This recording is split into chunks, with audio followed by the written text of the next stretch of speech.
In this video, we're going to have a look at the basic principles of trauma and hemorrhage and look to see what you can do to help yourself or others when dealing with a traumatic injury and managing hemorrhage. So starting off, if we do have a moderate bleed from an injury we've sustained, we can look at stemming that bleeding through pressure. Now if we don't have any kit available to us, we can look at placing our free hand on the site of injury and placing a lot of pressure to try and stop the bleeding. We can also look at raising the injured limb above the height of the heart, so that gravity also helps in stemming the blood loss from that limb. This is for moderate bleeding, so not catastrophic bleeding. If we do have further kit or equipment, we can look at placing a bandage, pressure bandage, on the site of injury. So using the femur example, we place it over tight and then wrap it round. We're keeping lots of pressure on the injury site. So again, it gives us then hands free, it's stemmed the moderate bleeding, and it's also keeping the site somewhat sterile and helping stop any further bleeding from that site. Until then, we can go and get some further help from further medical support. We can now keep this in place and carry on what we were doing. So pressure and the bandage may be able to help stem light to moderate bleeding, but when we come to more significant bleeding or catastrophic hemorrhage from a amputation or from a artery that's been cut, we need to look at more extreme measures. For catastrophic bleeding, this can be broken into two areas of treatment depending on the site of the hemorrhage. So this can be broken into the treatment for limb catastrophic hemorrhage or into torso catastrophic hemorrhage. Starting off with a limb catastrophic hemorrhage, ideally we want a tourniquet device available to us. The tourniquet works by applying pressure to the limb and cutting off the artery and the blood vessels supplying it. So for example, if we have a catastrophic hemorrhage from the hand, then we can look at applying the tourniquet device. So placing it on tight, we can then start to crank up the turnkey, and as this turns round, it's going to start cutting off the supply of blood to the affected area. So we can keep turning this round and round and round to the point where it stops the bleeding, and then we can use a little latch here to keep the turnkey in position, and it keeps pressure on the site of injury. So if the first tourniquet hasn't worked in stemming the bleeding, we can look at placing a second tourniquet to help stop that bleeding. So ideally, when we do place a tourniquet, we want to be somewhat close to the site of the injury so that we're not cutting off the blood supply to a large amount of the limb. However, we can look at placing a tourniquet further up on the single bone structure.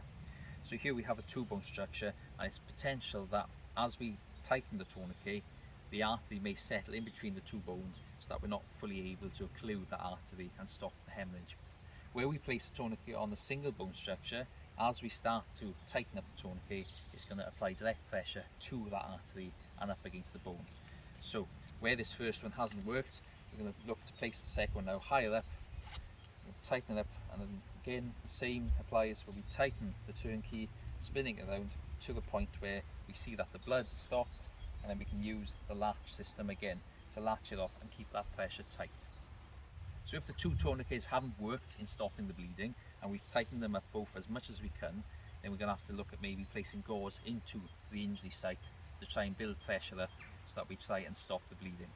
So using my hand as an injury, we're going to start packing this gauze into that injury and just keep placing it in as much as we can.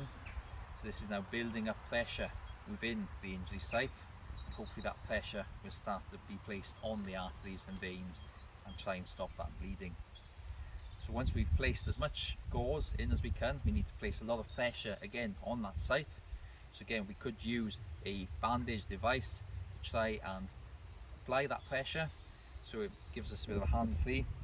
So again, placing the bandage around and putting it very tight on the gauze so that it keeps it in position, but also keeps that pressure up on that injury site.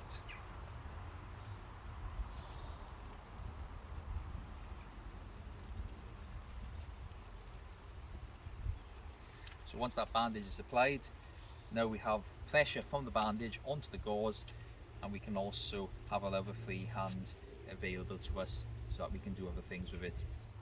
So following the treatment of two tourniquets, gauze and pressure on the catastrophic hemorrhage site, if that still hasn't stemmed the bleeding, then we're going to have to try and place a lot of pressure ourselves using a free hand, and we're going to have to go and get some urgent medical help as quickly as possible. Following the use of any of these techniques in managing a catastrophic bleed from a limb, you need to get urgent medical attention quickly, as you will have quite a significant injury and you need to get further care as soon as possible. If you haven't got any of that medical kit available to you, then you can look at using some other kit improvised to try and help stem the bleeding. So if yourself or a colleague has been injured and has a catastrophic bleed, you can look at potentially using a belt and applying it to the injured limb, and then ratcheting up pressure and trying to apply as much pressure on that as possible to try and stem the bleeding.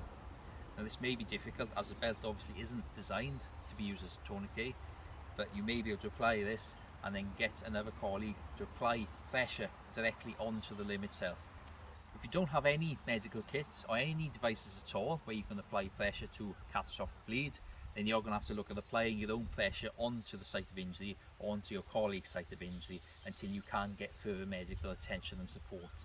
So again, looking at an injury on the hand where it's catastrophic bleeding, we're going to apply pressure onto it and squeeze as tight as we can to try and stem that bleeding. We can also look at the layout of the arteries in the arm or in the leg, and looking for the brachial artery or maybe the radial artery, we can look to apply direct pressure onto that artery to try and stem that bleeding, so shutting off the artery supply to that affected limb. So again, this is going to be a very dangerous position to be in, as you won't be able to maintain that pressure for long. So you're going to have to get some medical device or some improvised device to apply pressure onto that limb injury as soon as possible. So if we do have a catastrophic bleed from the torso or from the neck or from a head injury, then we need to look at placing a field dressing on the site with pressure. So placing it on, and wrap it round, placing pressure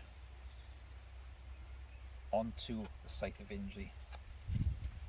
If the first dressing hasn't worked in stemming the bleeding, we can look at applying a second field dressing to the site of injury. So again, wrapping it round, placing lots of pressure on the site. And once we have that in position, we need to then look at placing pressure on that site of injury. So again, if yourself can place pressure on an injury that you have sustained yourself, or if you can get another colleague or someone else to place pressure on that injury while you're taken for further medical attention. If the two field dressings and pressure haven't helped stem the bleeding, then you can look at removing the field dressings and placing gauze into the wound site. So again, gauze can help fill that space and try and cause pressure to build up to try and close off those arteries and veins. So once that is packed in there, we can look at getting a fresh field dressing and applying it over the site of the gauze, and then again wrapping this tightly around the site to try and maintain that pressure. So again, wrapping it round,